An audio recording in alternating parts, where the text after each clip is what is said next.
என் கண்களை திறந்தருளும். கிறிஸ்துவுக்குள் பிரியமானவர்களே, சில நேரங்களில் நாம் வேதாகமத்தை வாசிக்கிறோம். ஆனால் என்ன வாசித்தோம் என்று கூட நினைவில் இருக்காது. ஒரு கடமையை முடித்து விட்டோம் என்ற உணர்வோடு எழுந்து விடுகிறோம். நாம் இதை நமக்குள் சிந்தித்து பார்த்திருக்கிறோமா? நாம் உண்மையாக தேவனுடைய வார்த்தையை புரிந்து கொள்ள வாசிக்கிறோமா?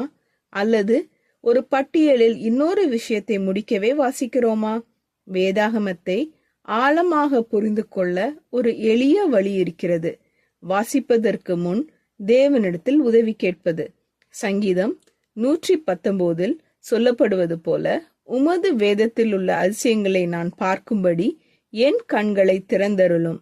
இந்த ஜெபத்தை நாம் சொல்லும்போது அந்த வார்த்தையின் எழுத்தாளரான தேவனிடமே எங்களுக்கு புரிய உதவி செய்யும் என்று நாம் கேட்கிறோம். அதே நேரத்தில் இது ஒரு தீர்மானமும் கூட. கர்த்தாவே, நீர் என்னோடு பேசும். நீர் சொல்வது எளிதாக இருந்தாலும் கடினமாக இருந்தாலும் எனக்கு பிடித்ததாக இருந்தாலும் இல்லாவிட்டாலும் உமது கிருபையாலும் வல்லமையாலும் நான் கீழ்ப்படிவேன் என்று நாம் சொல்கிறோம். அடுத்த முறை நீங்கள் வேதாகமத்தை வாசிக்க அமரும்போது இந்த எளிய ஜெபத்தை செய்யுங்கள். கர்த்தாவே, என் கண்களை திறந்தருளும். ஜெபம் செய்வோம். எங்கள் அன்பின் பரமபிதாவே, உமது வார்த்தையை வாசிக்கும் போது எங்கள் கண்களை திறந்து உமது சத்தியங்களில் உள்ள அதிசயங்களை காண உதவி செய்யும்.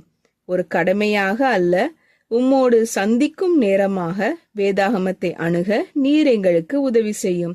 நீர் எங்களோடு பேசும்போது அது எளிதாக இருந்தாலும் கடினமாக இருந்தாலும் உமது கிருபையால் கீழ்ப்படியும் மனதை எங்களுக்கு தாரும். உமது வார்த்தை எங்கள் வாழ்க்கையை மாற்றி எங்களை உம்மை போன்றவர்களாக மாற்றட்டும். இயேசுவின் நாமத்தில் ஜெபிக்கிறோம் பரமபிதாவே, ஆமீன்.